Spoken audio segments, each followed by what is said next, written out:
part of that family? The Corman whole thing? I was very much part of that family, yeah.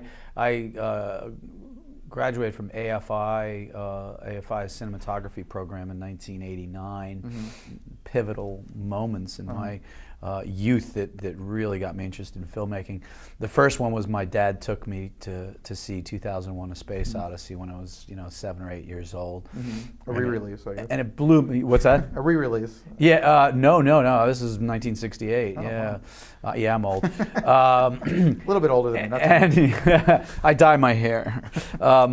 But I really, I was blown away by that, and really got interested. I was into space because I was at that age anyway. But I also was really blown away by the film and the experience. When I started working as a cinematographer, the cameras were mechanical. You had to do all the thinking. My name is Emmanuel Lubezki. I'm a cinematographer.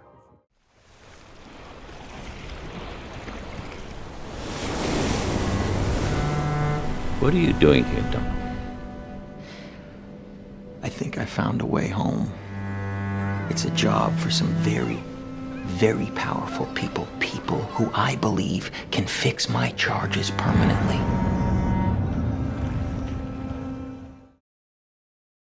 Will there ever be such thing as a digital IMAX? They do have a digital IMAX system, but Chris and I don't like it. Not compared to the film system. The film system is still much better. There's nothing quite like it. In fact, it is the highest resolution image available. And you are kind of one of the film holdout guys. Yeah, Chris and I are real film guys. You guys and Spielberg are kind of the only ones left. Yeah, well, I don't know. There's still plenty out there.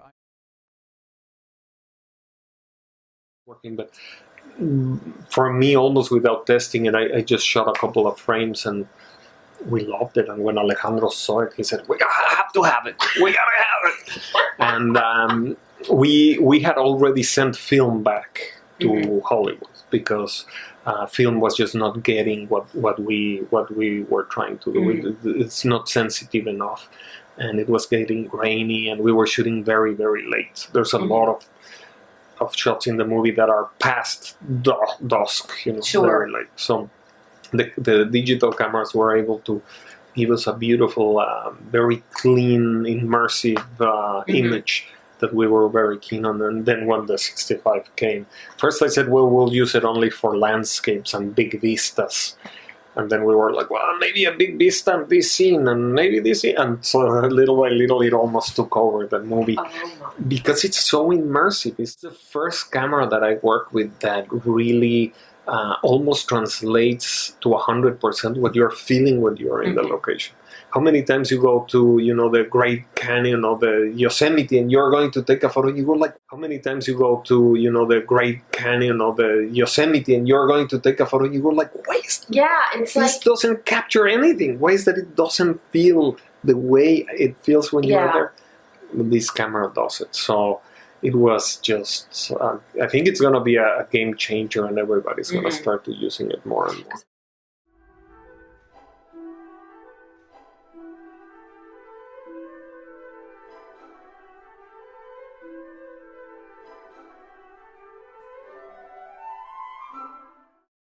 From IMAX for that,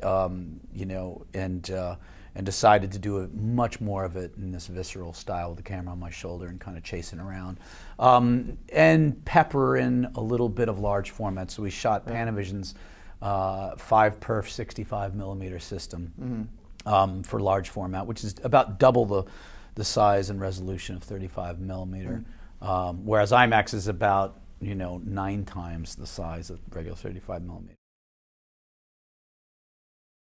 We started using it, then we got the call, it's FCC approved, and boom! Oh my God. Yeah, I was very happy and lucky that these guys made. And I'm not geeky in the sense that, not because it's new I would use it. I'm not looking for the new thing. No, you're looking for what's going to deliver what you need. Exactly. And in that camera, in 1 minute, we were like, this is it.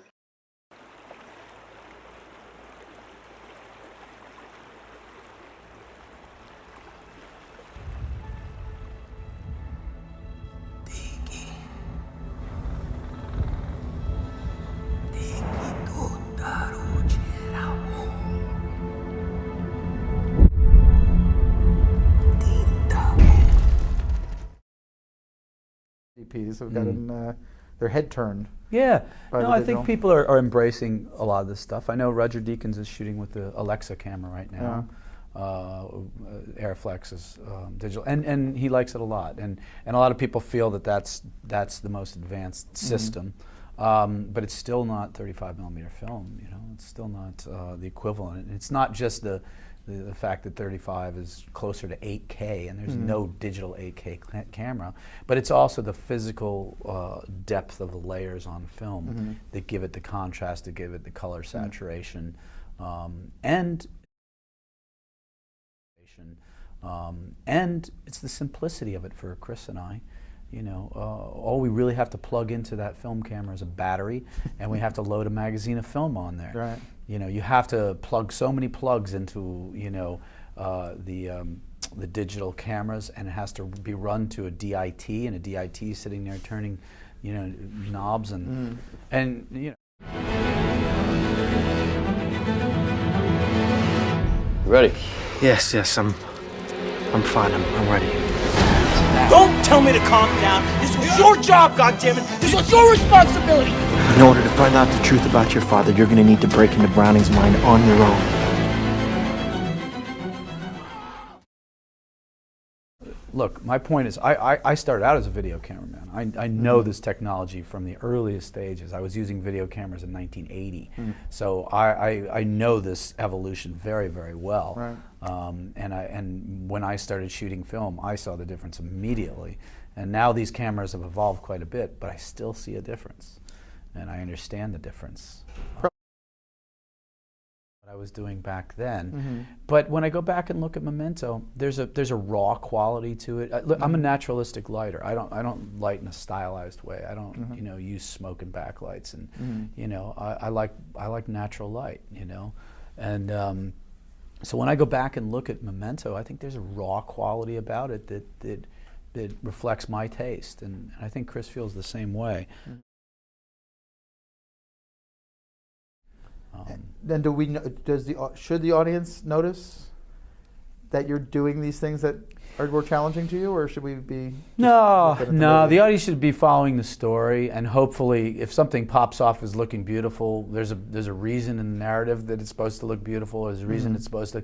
If it's too dark to see, then there should be a reason you're having trouble seeing it. No, I don't think the audience should necessarily be aware of the photography. I think the photography is there to serve the story and the performance. Who knows how far I came for?